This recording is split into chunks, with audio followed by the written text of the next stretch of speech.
ìṣẹ̀lẹ̀ kàyéfì tó ṣẹlẹ̀ sí ọmọbìnrin tẹ́ ń wò yìí. Ọmọbìnrin tẹ́ ń wò yìí orúkọ rẹ̀ ni Olivia Ijeoma Chukwuemeka, ọmọ bíbí ìlú Enugu ni, èyí tó jẹ́ wípé ó gbéra láti ìlú Enugu lọ sí ìlú Abuja láti lọ ṣe iṣẹ́ aṣẹ́wó tí ọ̀pọ̀ mọ̀ sí ukọ̀. Arákùnrin tẹ́ ń wò yìí orúkọ rẹ̀ ni Efe Joseph, ọmọ 30 ọdún, èyí tó ṣàlàyé wípé iṣẹ́ àyàwòrán tà òun ni òun ṣe gẹ́gẹ́ bí iṣẹ́. I'm an artist, I say artworks. Come again? I'm an artist, I say artworks. Nínú ìfọ̀rọ̀wánilẹ́nuwò àwọn àjọ Civil Defence agbọn ti ìlú Àbújá ni wọ́n ti ṣàlàyé wípé ọwọ́ bà arákùnrin yìí. Ǹjẹ́ báwo ló ṣe jẹ́, ọ̀nà wo ló gbà ṣẹlẹ̀? Ẹ máa bá mi ká lọ. Láṣẹ Elédùmarè, gbogbo ẹ̀yin tẹ́ ń wò mí pátápátá, ẹ ní lùgbàdì ayé, ẹ ní sọnù, ẹ ní di ẹni tí wọ́n ń wáká, ẹ ní sọkú láṣẹ Èdùmarè. Ẹ má gbàgbé o, ẹ bá mi share fídíò yìí, kẹ́ ẹ follow page mi. Ní pàtàkì jùlọ, ẹ subscribe sórí YouTube channel mi. Ọ̀fẹ́ ni o, kò bá owó dé rárá. Ǹjẹ́ báwo ni ìṣẹ̀lẹ̀ náà ṣe ṣẹlẹ̀? Ọ̀nà wo ni Olivia gbà tó fi há sí ọwọ́ Joseph Efe? Ẹ máa bá mi ká lọ. Arábìnrin yìí òun ló gbéra ní ọjọ́ Wednesday ọjọ́ 22 oṣù kẹsàn-án ọdún tí a wà yìí. Òun ni arábìnrin yìí gbéra láti ìlú Enugu láti lọ pàdé arákùnrin tí wọ́n jọ chaati lórí ayélujára wípé òun ó gbé ní hookup ní ìlú Àbújá, òun ó sì san owó rẹ̀. Asked me for a meetup, which I accepted. So he asked me what I would take. I told him. He said, okay, I should come over. That he's at Top Rank Hotel, Top View Hotel, Zone 5 in Abuja. Láti ìlú Enugu, òun ni arábìnrin ti wá Efe Joseph lọ sí ìlú Àbújá láti lọ ṣe iṣẹ́ òòjọ́ rẹ̀ tí ṣe hookup. Bó tilẹ̀ jẹ́ pé arábìnrin yìí ṣàlàyé nínú ọ̀rọ̀ rẹ̀ wípé àwọn tó máa ń bá ní tún èékánná, bá ní tún ọwọ́ ẹni ṣe, bá ní tún orí ẹni ṣe, àwọn hairdresser àti pedicure àti medicure, òun ni iṣẹ́ tí òun ń ṣe gẹ́gẹ́ bí iṣẹ́ òòjọ́ òun.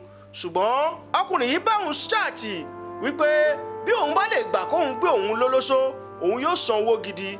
Obìnrin yìí gbà láti jẹ́ pé kí ọkùnrin Efe Joseph yìí kó gbé lólóṣó. Wọ́n sì jọ dúnàdúrà, wọ́n jọ pinnu, wọ́n jọ pàmọ̀pọ̀ láti pàdé ní ìlú Àbújá. Ìgbà tí arábìnrin yìí dé ìlú Àbújá, ọkùnrin yìí ó júwe hòtẹ́ẹ̀lì tí ó ti wá bá a fún un. Ìgbà tó sì dé hòtẹ́ẹ̀lì, ọkùnrin yìí fúnra rẹ̀ òun ló sanwó fún oníkabúkabú tó gbé arábìnrin yìí dé hòtẹ́ẹ̀lì tí ọkùnrin náà wà. Ìgbà tí wọ́n débẹ̀, obìnrin yìí wọlé, ọkùnrin náà sì pa ilẹ̀kùn dé, ó ti ilẹ̀kùn pa. Lẹ́yìn tó ti ilẹ̀kùn pa tán, ó bá obìnrin yìí sọ̀rọ̀, ó sọ fún un wípé ǹjẹ́ ó nífẹ̀ẹ́ ẹ̀mí ara rẹ̀. Obìnrin yìí kọ́kọ́ wò wípé kí ló lè ṣẹlẹ̀ tó fi lè máa béèrè lọ́wọ́ òun pé ǹjẹ́ òun nífẹ̀ẹ́ ẹ̀mí ara òun. Lẹ́yìn náà, obìnrin yìí ó bẹ̀rẹ̀ sí ní gbọ̀n. Ọkùnrin náà sì ń dẹ́rùbà wípé bí ò bá farabalẹ̀ fún òun, àwọn ìyókù òun wà lójú ọ̀nà, wọ́n wà nítòsí tí wọ́n wọlé, tí wọ́n sì ní abẹ́rẹ́ ikú lọ́wọ́ tí wọ́n lè fi gún arábìnrin yìí, tó jẹ́ pé tí wọ́n bá ti gún ní abẹ́rẹ́ ikú, ó lè gbabẹ̀ kó já sí ọ̀run alákejì. Ẹ̀rù bà arábìnrin yìí, ó sì gbà láti tẹ̀lé àṣẹ àti ohun yòówù tí ọkùnrin yìí bá ṣe fún un. Lẹ́yìn náà, arákùnrin yìí ó pàṣẹ fún obìnrin yìí wípé kó já ara rẹ̀ sí ìhòòhò.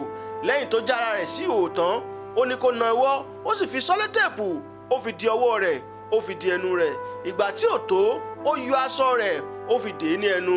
Bákan náà, ó tún yọ pílókéèsì, aṣọ ara pílò, ó fi di arábìnrin ní ọwọ́ kí ó má bàa tú. Lẹ́yìn náà, ó pàṣẹ fún wípé kó ṣí fóònù rẹ̀. Arábìnrin yìí ṣí fóònù rẹ̀, ó ní kó lọ síbi áàpù tí owó rẹ̀ wà.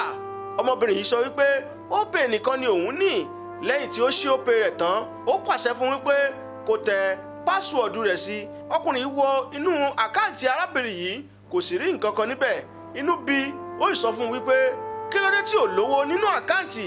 Arábìnrin jẹ́ kó yé wípé ìwọ̀nba owó tóun ní, òun lòun fi wa ọkọ̀ wá láti ìlú Enugu láti wá pàdé arákùnrin náà ní ìlú Àbújá.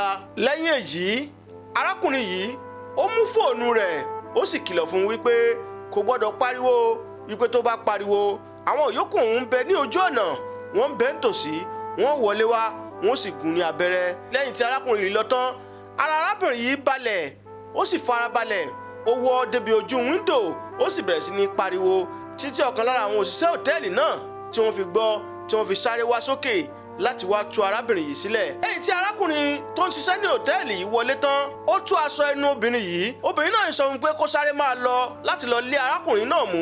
Ọkùnrin yìí ò tú obìnrin yìí sílẹ̀ tán tó fi sáré sọ̀kalẹ̀ láti wá arákùnrin náà lọ. Ó fi ọ̀kadà lé arákùnrin yìí. Wọ́n sì pe àjọ civil defence. Wọ́n sì mú arákùnrin yìí. Lẹ́yìn tí wọ́n mú arákùnrin yìí tán, wọ́n mú wọnú ilé tí obìnrin yìí wà.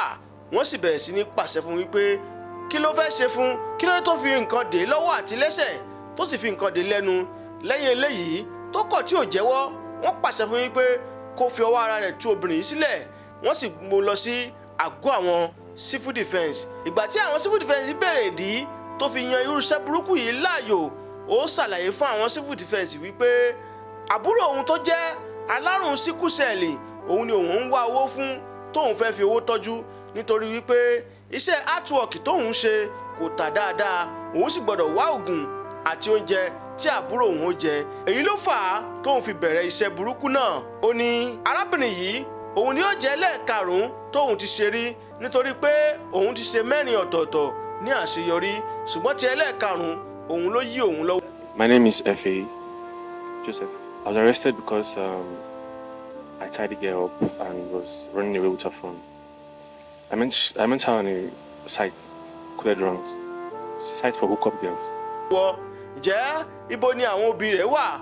Ó ní àwọn òbí òun ò mọbi tí wọ́n wà. Òun àti àbúrò òun nìkan òun làwọn jọ ń gbé. Àbúrò òun sì ní aláìsàn síkúsẹ̀lì ni, èyí tó jẹ́ wípé ó ṣe pàtàkì fóun láti wá ohun tí ó jẹ àti owó tí yóò fi ra oògùn. To be honest, because I was trying to raise money for my younger sister who is a sickle cell. Ó ní òun kò mọ̀ọ́mọ̀ o, òun kò sì kọ̀dí ṣe. Ipò tí òun bá ara òun ló jẹ́ kó òun rú wà bẹ́ẹ̀. Pé àṣìṣe ni òun ò sì ní ṣe bẹ́ẹ̀ mọ́ bí ìjọba bá lè fi ojú àánú wo òun. If I wanted to kill her, she would have been dead before they brought me back to the hotel. So why did you choose this path? I didn't choose this path. I found myself, and I made a mistake. So how do you feel now? How many of these girls have you done this to? How many Said girls 4. have you done this to? When did you start the business? I said last month. Last month? Olórí àjọ civil defence ìlú Àbújá tí orúkọ rẹ̀ ń jẹ́ Commandant Olúṣọlá Odùmọ́sù, ó ṣàlàyé wípé lẹ́yìn ìgbà tí wọ́n pe àwọn tán, àwọn ọmọlẹ́yìn òun tó jẹ́ wípé gbogbo ìgbà ni wọ́n ti múra sílẹ̀ láti dáàbò bo aráàlú, àwọn ni wọ́n lọ síbẹ̀ láti lọ gba arábìnrin yẹn kalẹ̀ tí wọ́n sì mú ọmọkùnrin tí orúkọ rẹ̀ ń jẹ́ Eve Joseph. Ó ṣàlàyé nínú ọ̀rọ̀ rẹ̀ wípé arákùnrin yìí àwọn fura sí ni gẹ́gẹ́ bíi pé ó jẹ́ ọmọ Yahoo tó sì ń wá ọ̀nà láti ṣògùn owó láti wá owó kánmọ́kánmọ́. Nínú ìwádìí àwọn, ó ní àwọn ń fà lé àjọ ọlọ́pàá ìlú Àbújá lọ́wọ́ láti tẹ̀síwájú nínú iṣẹ́ ìwádìí yìí. Àjọ ọlọ́pàá ìlú Àbújá àwọn ni wọ́n sì gbé ìgbésẹ̀ lórí arákùnrin tí orúkọ rẹ̀ ń jẹ́ Joseph Efe yìí. But first, let me start with the case of a suspected internet fraudster, popularly called Yahoo boy. Ǹjẹ́ ọmọbìnrin yìí ó gba àwọn obìnrin ẹgbẹ́ rẹ̀ nímọ̀ràn wípé kí wọ́n máa fura ní gbogbo ìrìn àjò tí wọ́n bá rìn. Bákan náà, iṣẹ́ kárùwà, iṣẹ́ olóṣó kò bójúmu, kó oníkálukú kó ti ọwọ́ ọmọ rẹ̀ bá sọ. My message to other girls is to be contented with what they have and learn the handwork and also prayerful to stop whatever hookup they are doing. Láṣẹ Èdùmàrè, gbogbo ẹ̀yin tẹ́ ń wò mí pátápátá, ẹ ní bọ́ sọ́wọ́ lọ́wọ́, ẹ ní sọnù o, ẹ ní di ẹni tí wọ́n ń wá. Ẹ má gbàgbé o, ẹ bá mi share fídíò yìí, kẹ́ ẹ comment, kẹ́ ẹ subscribe, kẹ́ ẹ bá mi like fídíò yìí. Ní pàtàkì jùlọ, ẹ má gbàgbé o láti lọ sórí YouTube mi láti bá mi subscribe sórí YouTube mi. Ọ̀fẹ́ ni o, kò bá owó dé rárá. Fún àwa tí a bá fẹ́ subscribe sórí YouTube mi, ẹ jẹ́ ká lọ sí òkè. Àwa tí a bá ń wò mí láti TikTok, ẹ jẹ́ ká lọ sí òkè níbi profile mi, ẹ ó rí logo YouTube níbẹ̀ tàbí líǹkì YouTube.